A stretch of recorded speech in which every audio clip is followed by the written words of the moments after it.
नमस्कार गाइस, कैसे हैं आप सब। उम्मीद करते हैं आप सब बहुत अच्छे होंगे, बहुत बढ़िया होंगे। गाइस आज हम जिस विषय के ऊपर बात करने वाले हैं वो आपने थंबनेल पे देख लिया होगा कि जिसके हम ऊपर बात करने वाले हैं भाई बैंक पैनल के ऊपर। आज हम बात करेंगे कि बैंक पैनल एडवोकेट जो होता है उसका काम क्या होता है, उसकी इनकम कितनी होती है, वो बना कैसे जाता है। तो आज मैं सारी बात आपको बताऊंगा, बहुत बढ़िया तरीके से बताऊंगा, बहुत सिंपल वे में, आसान शब्दों में बताऊंगा कि भाई आप एक बैंक पैनल एडवोकेट कैसे बन सकते हो और क्या क्या चीज़ लगती है एक बैंक पैनल एडवोकेट बनने में। ठीक है, पहले तो एक छोटी सी मेरी रिक्वेस्ट है, इस चैनल को सब्सक्राइब कर देना है। यदि आप नए हो तो चैनल को सब्सक्राइब करके प्यार ज़रूर दिखाना मुझे, ठीक है। और कमेंट करके ज़रूर बताना आपका कौन सा ईयर चल रहा है एलएलबी का, क्योंकि यदि आप इस चैनल पर आए हो और ये वीडियो देख रहे हो तो आप लॉ से संबंधित क्षेत्र से ही होंगे। ठीक है भाई, अब बात करते हैं हम कि एक बैंक पैनल, पहले तो एडवोकेट के बारे में आप थोड़ा जानो कि बैंक पैनल एडवोकेट होता कौन है। भाई देखो, बैंक पैनल अधिवक्ता वह अधिवक्ता होता है जो बैंक से संबंधित कार्य करता है, जो बैंक से संबंधित काम करता है। ठीक है भाई, जैसे बैंक के केस देखता है, बैंक के काम देखता है, क्योंकि एक बैंक में बहुत सारा काम होता है। ठीक है, एक बैंक में जो ना काम बहुत सारा होता है और बहुत सारा ऐसा काम होता है जिसके लिए एक अधिवक्ता की कानून के जानकार की ज़रूरत पड़ती है। तो उसके लिए बैंक पैनल एडवोकेट अपॉइंट होते हैं और उनका वह कार्य होता है बैंक के कार्य करना। भाई देखो, कुछ काम ऐसे होते हैं बैंक पैनल एडवोकेट के जो कि बैंक में रहकर ही करने होते हैं, और कुछ कार्य ऐसे होते हैं जो कि आपको कोर्ट में जाकर करने होते हैं। ठीक है भाई, चलो अब मैं आपको कुछ कामों के बारे में बता देता हूँ कि बैंक पैनल एडवोकेट का जो काम होता है वो क्या क्या होता है और जो मुझे अच्छा लगता है। देखो, मुझे अच्छा लगता है तो ऑब्वियसली क्योंकि मुझे इस फील्ड में हो गए सही टाइम हो गया।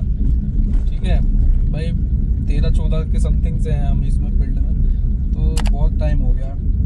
तो भाई देखो, सबसे बढ़िया इसमें जो काम होता है वो एक तो आप ले लो, पकड़ लो सरफेसी को। ठीक है, सरफेसी का जो काम होता है जिसे रिकवरी का काम भी कहा जाता है, एक तो वो काम होता है।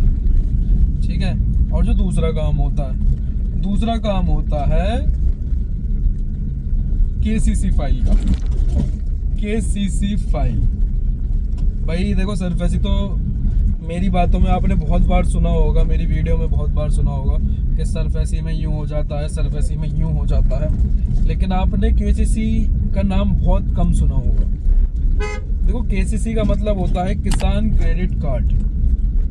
ठीक है, इसमें एक अधिवक्ता का जो रोल है वो बहुत बड़ा है, क्योंकि देखो, जो मेरे भाई गांव से संबंध रखते होंगे, जो विलेज से संबंध रखते होंगे, उन्हें पता होगा केसीसी के बारे में क्या होता है। ठीक है, केसीसी कार्ड जो होता है, किसान क्रेडिट कार्ड होता है, देखो वो क्या होता है, क्योंकि बहुत सारे लोग जो गांव के मेरे भाई देखते होंगे मेरी वीडियो, उन्हें पता होगा, और जिन्हें नहीं पता उन्हें मैं बता देता हूँ। किसान क्रेडिट कार्ड बनता है, एक बैंक लोन देता है किसानों को उनके काम के लिए। ठीक है भाई, सबसे बढ़िया काम मुझे इसलिए लगता है क्योंकि इसमें ना बस थोड़ी नॉलेज चाहिए, ज़मीन की कैलकुलेशन आपको आनी चाहिए। ठीक है, कुछ गुणा भाग आनी चाहिए और आप वो फाइल बना सकते हो। ठीक है, क्योंकि देखो आप क्या है, अब तो सब ऑनलाइन है। ठीक है, आपको भूलेख ऑनलाइन मिल जाएगी, आपको खसरे भी अब तो ऑनलाइन निकल जाते हैं। ठीक है, बस सब चीज़ आपको, और ज़्यादातर तो खसरे और भूलेख तो जो क्लाइंट होता है, जो पार्टी होती है, जो आपका मुवक्किल होता है, वो ला के देता है। ठीक है, और उसे आपने एक पेमेंट बता दी।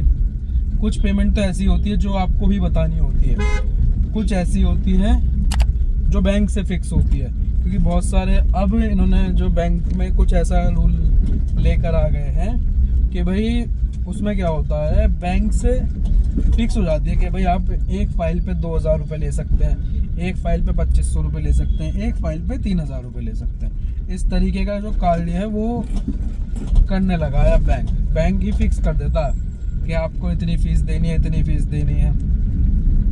ठीक, तो लेकिन ज़्यादातर जो फ़ायदा होता है वो वहीं से होता है जो आप डायरेक्ट क्लाइंट से लो, क्योंकि उसमें जो मर्जी वो ले सकते हो, ठीक है ना।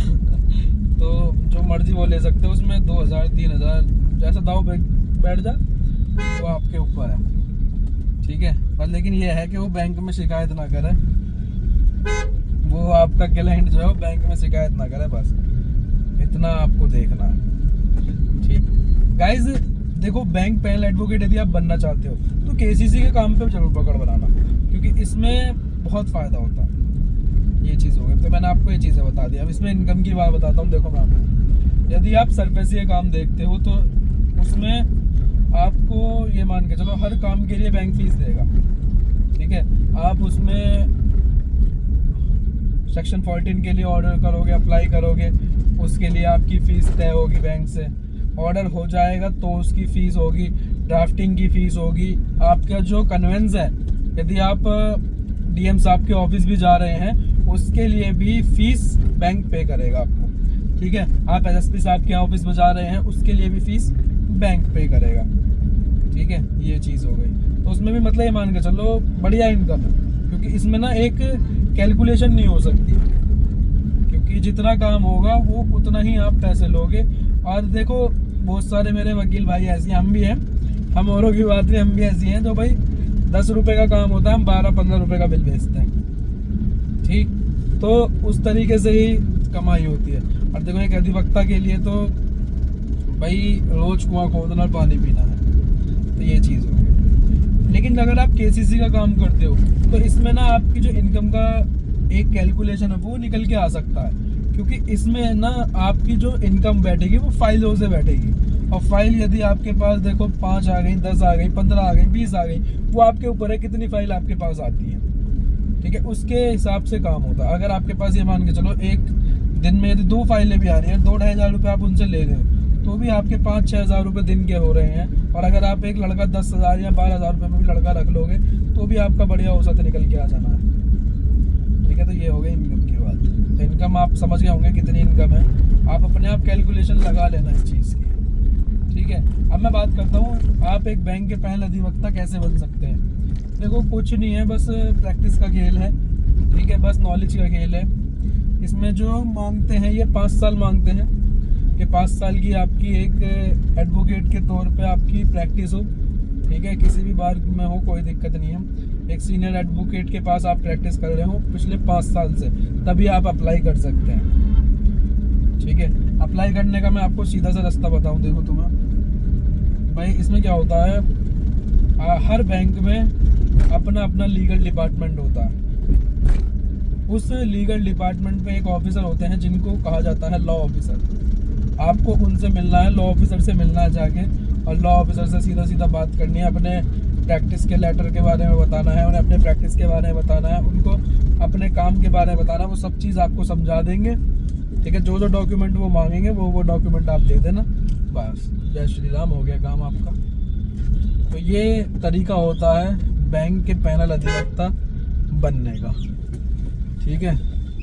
बस ये इस तरीके से आप एक अधिवक्ता, बैंक के पैनल के अधिवक्ता बन सकते हो और अपनी लाइफ को बढ़िया दिशा में ले जा सकते हो।